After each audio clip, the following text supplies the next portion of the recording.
પુરાણોમાં લખ્યું છે કે ધરતીને વિનાશથી બચાવવા માટે મહાદેવે વિષપાન કર્યું હતું. સમુદ્ર મંથનમાંથી નીકળેલા વિષને પોતાના કંઠમાં છુપાવ્યો હતો. જ્યાંથી પુરાણોની તે કથા સમાપ્ત થાય છે, મહાદેવના રહસ્યોની એક રસપ્રદ કહાની ત્યાંથી જ શરૂ થાય છે. આ કહાની છે તે શિવ દરબારની, જ્યાં પૌરાણિક કાળમાં મહાદેવને નીલકંઠનું નામ આપવામાં આવ્યું. इस शिवलिंग से पानी जिसको पसीना रिसने का दावा किया जा रहा है, वो रिसना कभी बंद नहीं होता. આ રહસ્ય છે તે શિવરૂપનું, જેનો કંઠ આજે પણ વિષની જ્વાળામાં બળી રહ્યો છે.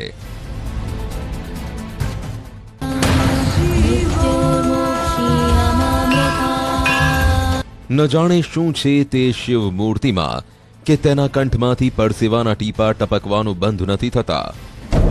एकदम आश्चर्य की चीज है. हम तो जीवन भर से काम कर रहे हैं और ऐसा फिनोमेना हमने कहीं नहीं देखा है. જેને જેટલી વાર સાફ કરો ટીપા એટલા જ વધે છે.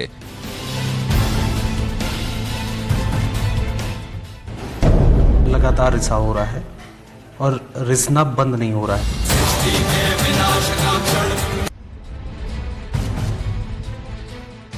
જેટલી વાર લૂછો પરસેવાના ટીપા એટલી વાર આવે છે.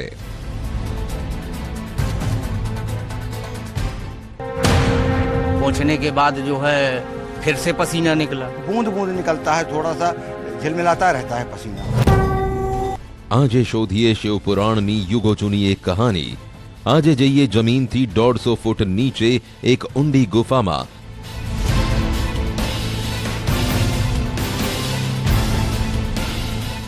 અને પડતાલ કરીએ તે પૌરાણિક કથાની, જેમાં લખ્યું છે કે પાતાળ ગંગાએ મહાદેવના કંઠની આગ બુઝાવી હતી.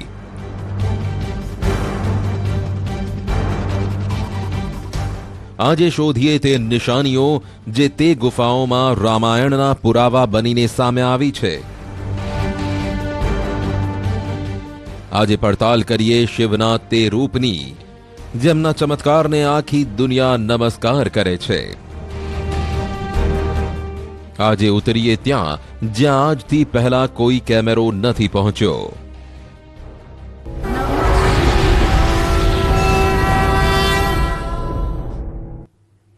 આજના સમયમાં આ વાતો પર કોણ વિશ્વાસ કરશે કે મહાદેવની મૂર્તિને પરસેવો આવે છે? કહેવાય છે કે ઋતુ કોઈ પણ હોય, મહાદેવની મૂર્તિમાંથી પરસેવો અટકવાનું બંધ નથી થતું. શરૂઆતમાં અમને પણ આવી વાતો પર વિશ્વાસ નહોતો. પુરાણોને ફંફોસ્યા તો ખબર પડી કે સાચે જ એક એવી જગ્યા છે જ્યાં મહાદેવે વિષની ગરમી શાંત કરી હતી. પૌરાણિક કહાનીઓ મુજબ મહાદેવને તે જગ્યાનું સરનામું ખુદ વિષ્ણુએ આપ્યું હતું. અમારો રસ તે ચમત્કારમાં ઓછો પણ તે દાવામાં વધારે હતો, જે સદીઓથી એક કોયડો બનીને સામે આવ્યો છે. અમે વિચાર્યું કે અમે જાતે પડતાળ કરીશું કે શિવની તે મૂર્તિને સાચે જ પરસેવો વળે છે. कि पसीना तक निकलने लगे.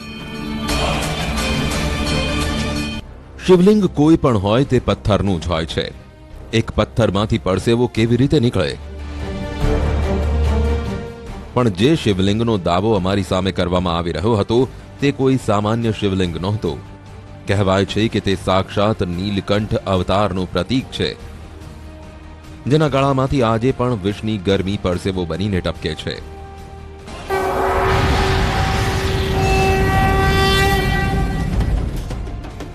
શિવપુરાણમાં પણ ઉલ્લેખ છે કે સમુદ્ર મંથનમાંથી નીકળેલા વિષને નીકાળ્યા બાદ તેના તાપથી બચવા માટે ભગવાન શિવ ધરતી પર આવ્યા હતા. એક નદીમાં સ્નાન કર્યો હતો, પછી એક ગુફામાં થોડો સમય પસાર કર્યો હતો. ત્યારબાદ મહાદેવને વિષના તાપથી શાંતિ મળી હતી. દાવો છે કે તે નદી આજે પણ હયાત છે, જેમાં ભગવાન શિવે ડૂબકી લગાવી હતી.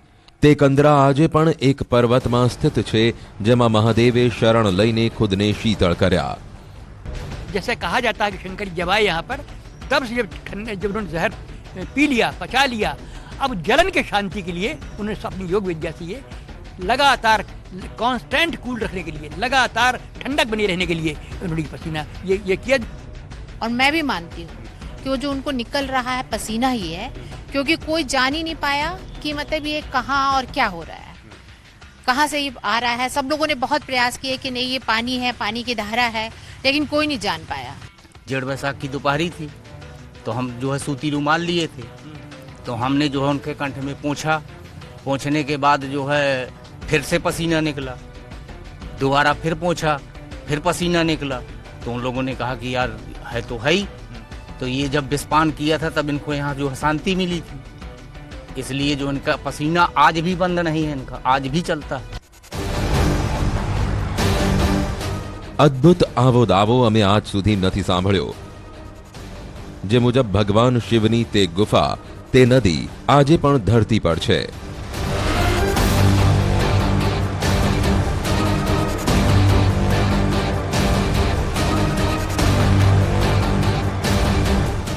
તે ગુફામાં આવેલા શિવલિંગમાંથી આજે પણ પરસેવો નીકળ્યો છે.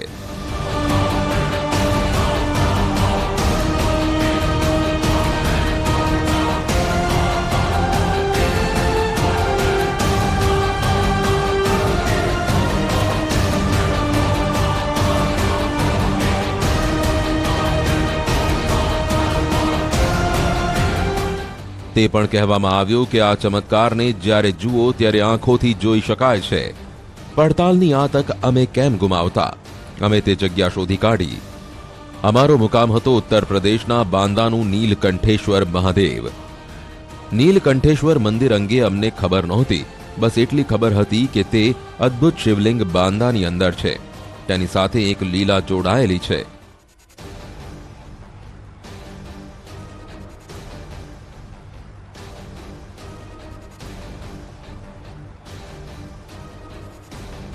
પૌરાણિક કથા મુજબ જ્યારે દેવતાઓ અને દાનવોએ સમુદ્ર મંથન કર્યો, ત્યારે મંથનમાં સૌથી પહેલા વિષ નીકળ્યો. વિષના તાપથી આખી સૃષ્ટિ ખતરામાં પડી ગઈ. દુનિયાને પ્રલયથી બચાવવા માટે ભગવાન શિવે વિષને પી લીધું.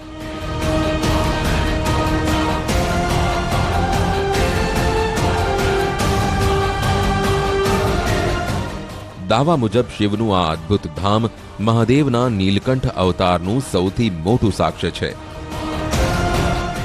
જ્યાં સમુદ્ર મંથન સાથે જોડાયેલી નિશાનીઓ પણ મળે છે.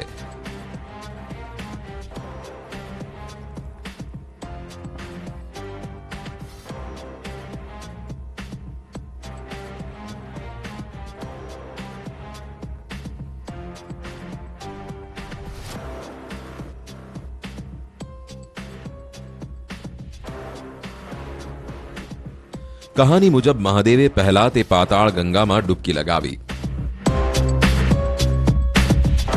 પછી તે ગુફામાં જઈ બિરાજમાન થયા, જ્યાં તે અદ્ભુત શિવલિંગ હોવાનો દાવો થઈ રહ્યો છે, જેના કંઠમાંથી આજે પણ પરસેવો નીકળે છે.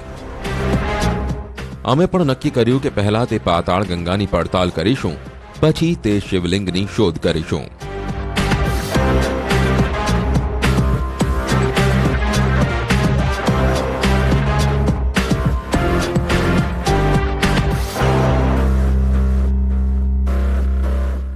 कालिंजर में जमीन से 70 फीट नीचे पाताल गंगा मौजूद है।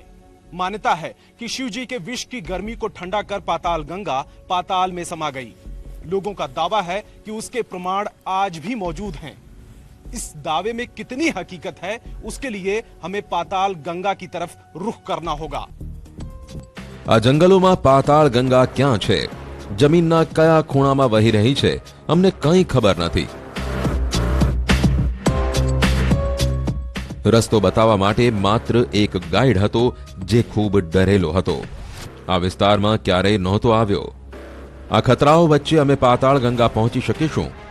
શું તે નદીને પહેલીવાર ટીવી કેમેરા પર કેદ કરી શકીશું, જ્યાં મહાદેવે ડૂબકી લગાવી હોવાનો દાવો કરવામાં આવે છે? શું આજે તે ચમત્કારી શિવલિંગથી પરસેવો નીકળવાના રહસ્ય પરથી પડદો ઉચકાશે?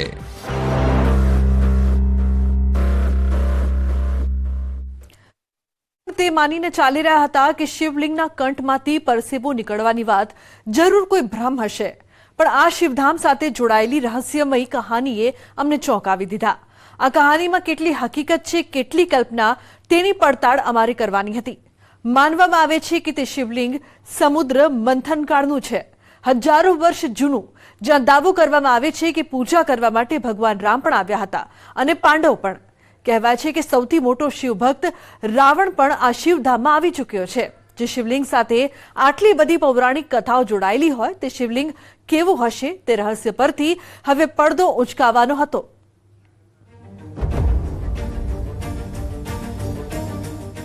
પાતાળ ગંગા ક્યાં મળશે, ક્યારે મળશે, આ સવાલના જવાબ માટે અમે આગળ વધતા ગયા. થોડી વાર પછી પથરાળ રસ્તાએ અમારી સામે સૌથી મોટી મુશ્કેલી ઊભી કરી દીધી.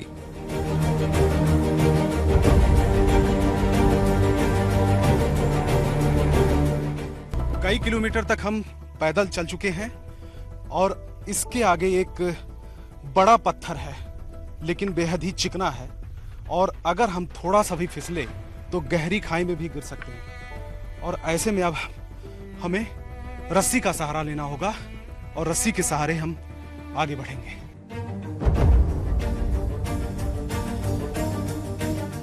પછી દોરડાની મદદથી મોટા પથ્થરને પાર કરવાની તૈયારી શરૂ થઈ. થોડા દૂર ચાલ્યા બાદ અમે પાતાળ ગંગાના મુખ પાસે હતા. हम पाताल गंगा के मुहाने तक पहुंच चुके हैं और यहीं से शुरू होती है पाताल गंगा. लगभग 70 फीट गहरी है, बेहद खतरनाक है और आगे का सफर सिर्फ 4 लोग करेंगे. कैमरा पर्सन प्रणय दास, मैं और 2 लोग और.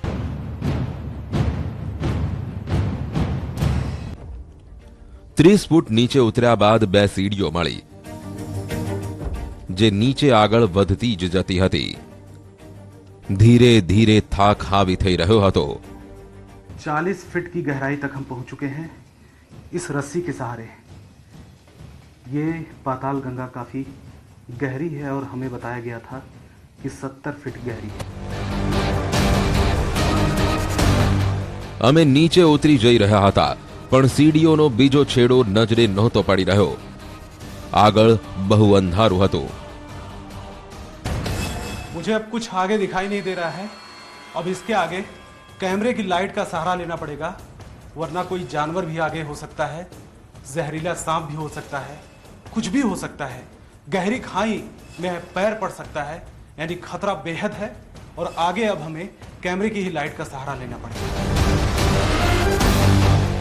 અંધારામાં આગળ વધવામાં ડર લાગી રહ્યો હતો. વારંવાર ડગલા અટકી જતા હતા. છતાં પણ અમે આગળ વધતા ગયા. આખરે અમારી મહેનત રંગ લાવી. લગભગ 150 ફૂટ ઊંડે પહોંચ્યા બાદ પાતાળ ગંગા અમારી સામે હતી. ગાઢ અંધકારમાં કેમેરાની લાઇટ જ એકમાત્ર સહારો હતી. પાતાળ ગંગાનું પાણી સ્થિર હતું. પૌરાણિક કથાઓ મુજબ અમે તે જગ્યાએ હતા જ્યાં વિષના તાપને ઓછો કરવા માટે મહાદેવે સ્નાન કર્યું હતું. आखिरकार हम पाताल गंगा तक पहुंच चुके हैं. बेहद खतरनाक, खौफनाक और डरावना ये सफर था. रस्सी के सहारे हम किसी तरह यहाँ पर पहुंचे हैं और इसके आगे अब अनंत जल है. सफोकेशन बेहद है, लगातार पसीना निकल रहा है, सांस भी रुक रही है. सांस लेना काफी मुश्किल है क्योंकि जमीन की सतह से काफी गहराई में हम इस समय मौजूद हैं. बबलू हैं जो इस किले के बारे में, यहाँ के बारे में काफी जानकारी रखते हैं, गाइड हैं, उनसे हम बात करते हैं. बबलू बताइए कि आगे काफी गहराई होगी ये पानी?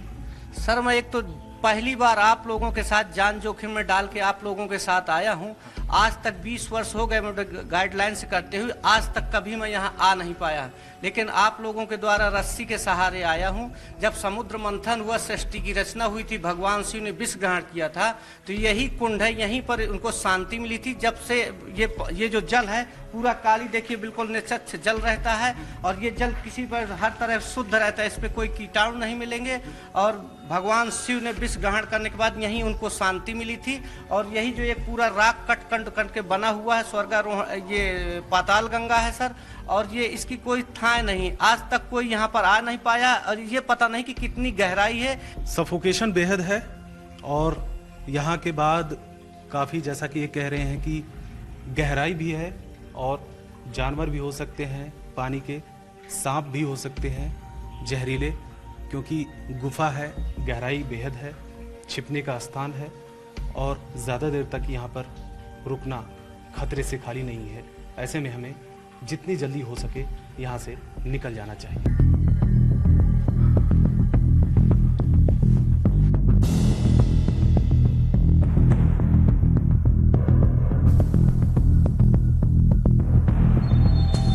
पाताल गंगा के बारे में जो कुछ हमें बताया गया था और जो कुछ हम सोचकर अंदर गए थे, उससे कहीं ज्यादा मुश्किलों और डरावना ये सफर रहा। हमारी कोशिश थी कि लोगों को इसके बारे में जानकारी हो, क्योंकि तमाम लोग कालिंजर आते हैं, घूमने के लिए आते हैं, लेकिन उनको इसके बारे में पता नहीं है। ડૂબતા સૂર્યે અમારા પગલા રોકી દીધા. અમે સવાર પડવાની રાહ જોવા માંડ્યા.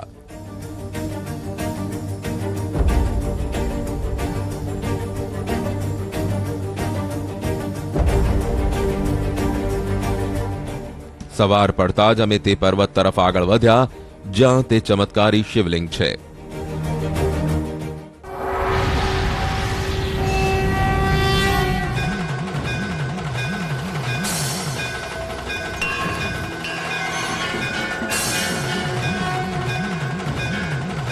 મંદિરની અંદર જતા અમારી ઉત્સુકતા ચરમ પર હતી.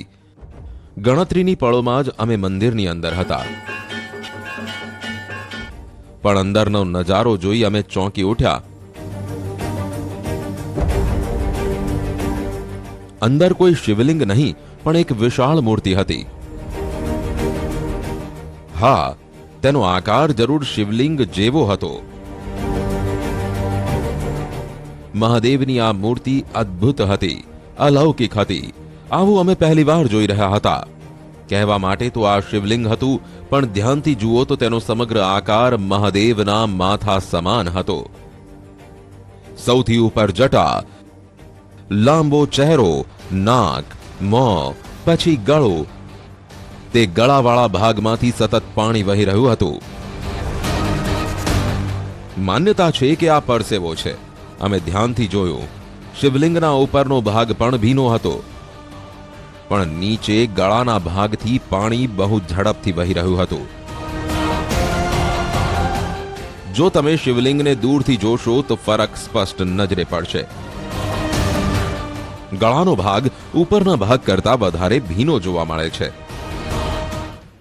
ये जब विष का पान किया है, वही ज्वाला की हलाहल का नहीं, वही गर्माहट निकल रहा है उनके शरीर से नहीं। આ પરસેવો છે કે પાણી તે પછી ખબર પડશે. પહેલા અમારે તે જાણવાનું હતું કે આ પાણી આવી ક્યાંથી રહ્યું છે. आप देख सकते हैं कि तस्वीरों में ये पूरी की पूरी जो शिवलिंग है वो इस समय सूखी पड़ी है, लेकिन शिवलिंग का जो ये वाला हिस्सा है जहां ये गला है, इस जगह पर पूरी तरीके से रिसाव हो रहा है, गीला है. एक बार हम देखते हैं प्रैक्टिकल में इसको साफ करके, और उसके बाद देखते हैं कि कितनी देर बाद यहाँ पर रिसाव होता भी है या फिर नहीं होता है. तो एक बार ये कोशिश हम कर लेते हैं. यहाँ पर टिश्यू पेपर પછી શિવલિંગને અમે કપડાથી પણ લૂછ્યો.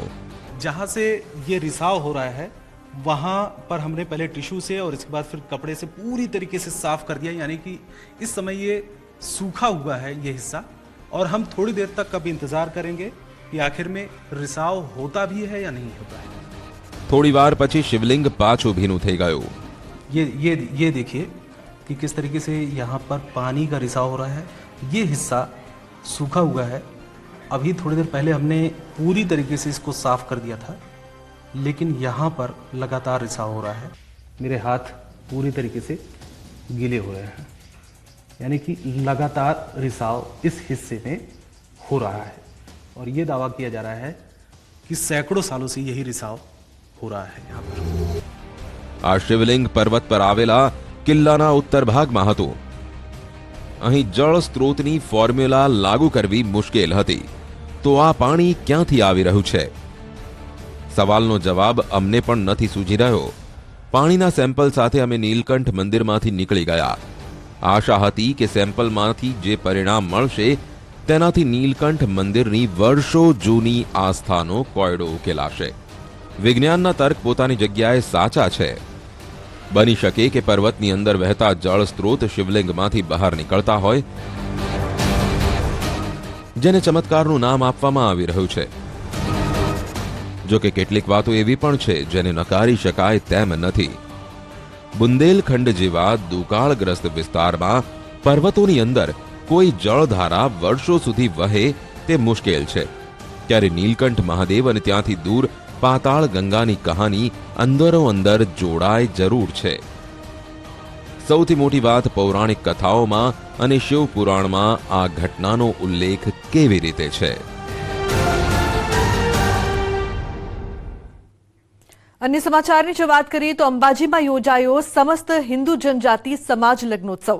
155 જોડાઓ લગ્નના બંધનમાં બંધાયા. સમસ્ત હિન્દુ જનજાતિ સમાજ દ્વારા દર વર્ષે યાત્રાધામ અંબાજી ખાતે સમૂહ લગ્ન ઉત્સવનું આયોજન કરવામાં આવે છે, જેમાં અંબાજી અને આજુબાજુના વિસ્તારના હિન્દુ જનજાતિ સમાજના લોકો જોડાય છે. સમસ્ત હિન્દુ જનજાતિ આદિવાસી સમાજના સમૂહ લગ્નમાં મોટી સંખ્યામાં સમાજના લોકો પહોંચ્યા હતા.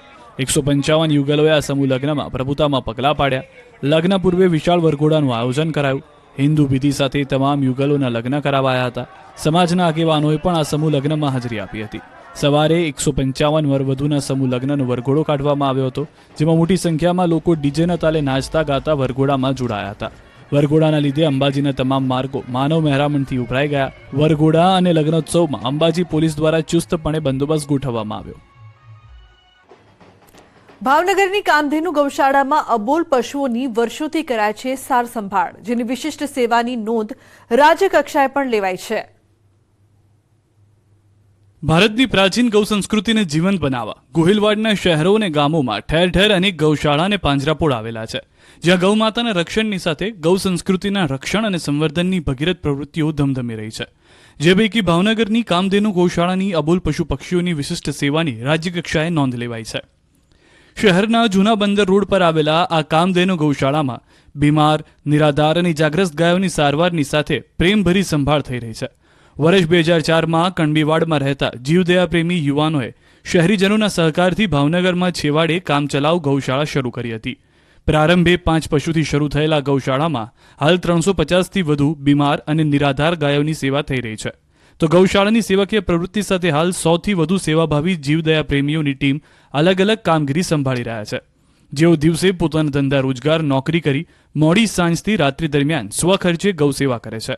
સમય જતાં ગૌશાળામાં દાતાઓના સહયોગથી અત્યાધુનિક ઓપરેશન થિયેટરની સુવિધા ઉપલબ્ધ કરાઈ. સાથે સંસ્થામાં એમ્બ્યુલન્સ સહિતના સાધનો ઉપરાંત નિષ્ણાંત પશુ ચિકિત્સકો પણ કાર્યરત છે. કામધેનુ ગૌશાળાનો પ્રતિદિન ₹25,000 જેટલો નિભાવ ખર્ચ આવે છે.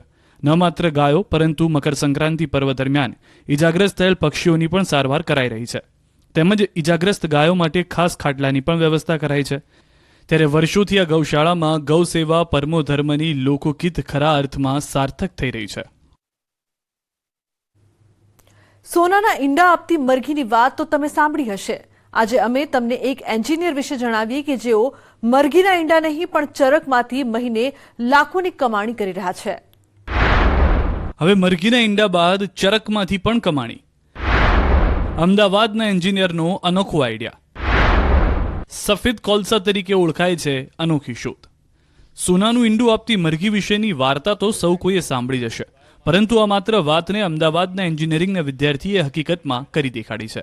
અહીં મરઘી સોનાનું ઈંડું તો નથી આપતી, પણ મરઘીની ચરકને લઈ એક સ્ટાર્ટઅપ તૈયાર થયું છે. ગવર્મેન્ટ પોલિટેકનિકના એન્જિનિયરનું ઇનોવેશન મહિને લાખોની કમાણી કરાવી રહ્યું છે.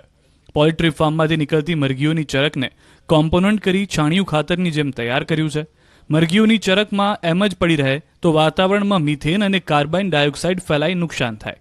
ત્યારે એન્જિનિયરે ચરકને લાકડાના ભૂસા અને ચોખાની ફોતરીમાં મિક્સ કરી બ્રિકેટ્સ બનાવી છે, જેને